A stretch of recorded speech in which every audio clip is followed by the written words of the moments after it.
실은 제 아이가 한쪽 눈이 안 보이거든요.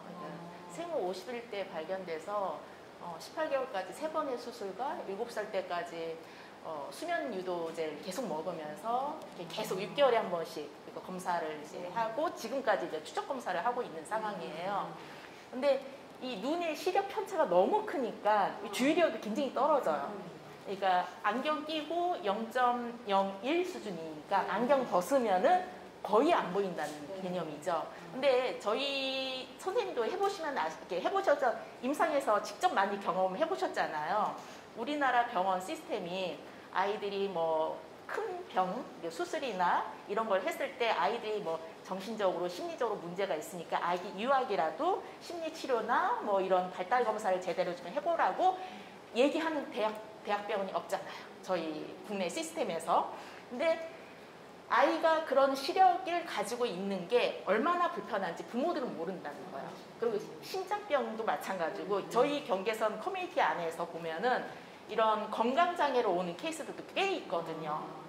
그래서 이런 것들이 좀 현장에 계시니까 이런 1차 질병으로 인한 케이스들도 굉장히 많다고 저는 생각하고 있거든요. 그래서 그런 케이스들도 선생님이 나중에 관련해서 또 추적하셔서 책으로 좀 만들어서 좀 내주셨으면 하는 바람입니다. 네, 열심히 공부하겠습니다. 네. 이런 주의력이 굉장히 맞아 이어서 주의력이 너무 편차가 심하니까 아이가 머리가 아프다고 그러더라고요. 그러니까 그분을 처음에는 학습 지도할 때 몰랐어요. 이렇게 눈이 안 보일 거라는 상상을 못했어요.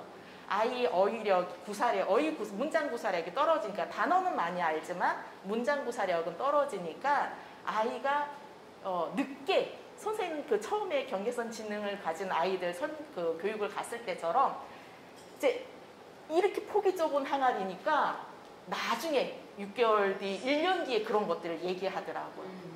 엄마 머리가 그 책을 보면 글씨가 안 보여서 머리가 아팠어. 이런 식으로 몇 개월 뒤에 얘기를 하니까 부모는 정말 중요한 시점에 개입을 못하는 거예요.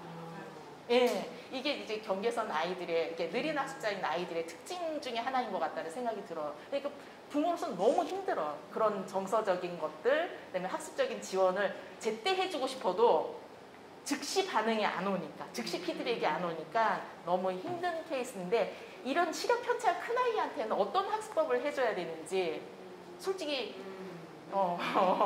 가끔씩 학습지도 하면서 멘붕일 때가 있거든요. 그 주의력과 관련된 부분일 것 같아요. 이제 눈하고 귀는 이제 학습뿐 아니라 생활 속에서 외부에 있는 지식이나 경험을 인풋시키는 중요한 통로잖아요.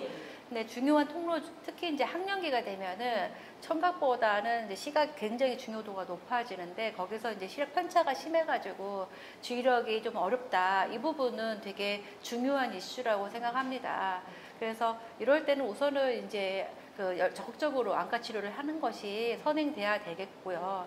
두 번째는 이제 주의력과 관련된 여러 가지 평가를 해보시면 좋아요. 주의력은 기본적으로 3가지 평가를 해보십사 하고 말씀을 드리고 있는데요. 책에서 이제 간단하게 소개는 하고 있어요. 그러니까 기본적으로 학습에 필요한 주의력은 3가지 정도가 됩니다. 하나는 이제 차례대로 보는 능력이고요. 차례대로 이렇게 보는 능력이고, 두 번째는 이제 지속적으로 보는 능력이고요. 그다음에 또 한 가지는 이렇게 많은 것 중에서 내가 봐야 될 것만 보는 것을 말해요. 그러니까 많은 것 중에서 하나 보는 능력은 대표적으로 평가할 수 있는 방법이 수면 그림 찾기 같은 거예요.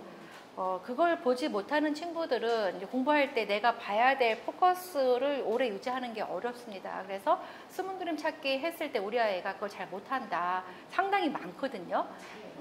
그러면 그 친구는 이제 많은 것 중에서 내가 봐야 될 것을 제외한 나머지를 이렇게 주의를 기울이지 않는 능력이 뛰어나다는 거니까 그것은 걱정할 필요가 없어요. 근데 이제 그렇다면 그 다음에 평가할 것이 아까 말씀드린 것처럼 차례대로 보는 것이 중요한 거죠. 그래서 차례대로 볼 수 있느냐, 이것도 어떤 식으로 훈련할지는 책에 소개했으니까 간단하게 보시면 되는데, 대체로는 소리 내어서 책 읽기를 하시면은 정보를 이렇게 하나씩 이렇게 보는 것을 할 수가 있을 것 같아요. 그리고 또 한 가지는 이제 아까 아이들이 책을 오래 보게 되면 머리가 아프다, 뭐 심한 경우는 자기도 해요. 치료실에서도 수업을 하다가 말고 막 선생님 머리가 너무 아파 잠이 와요. 그리고 눈을 막 감고 그러거든요. 그러니까 너무 과도한 정보가 들어갔기 때문에 눈이 지금 힘드신 거잖아요. 그래서 아이들이 많이 잠들다.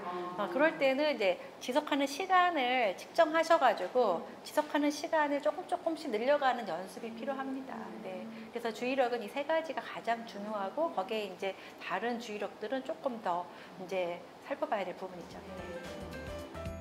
발달장애인 가족들과 함께하는 채널 우리 아이 연구소.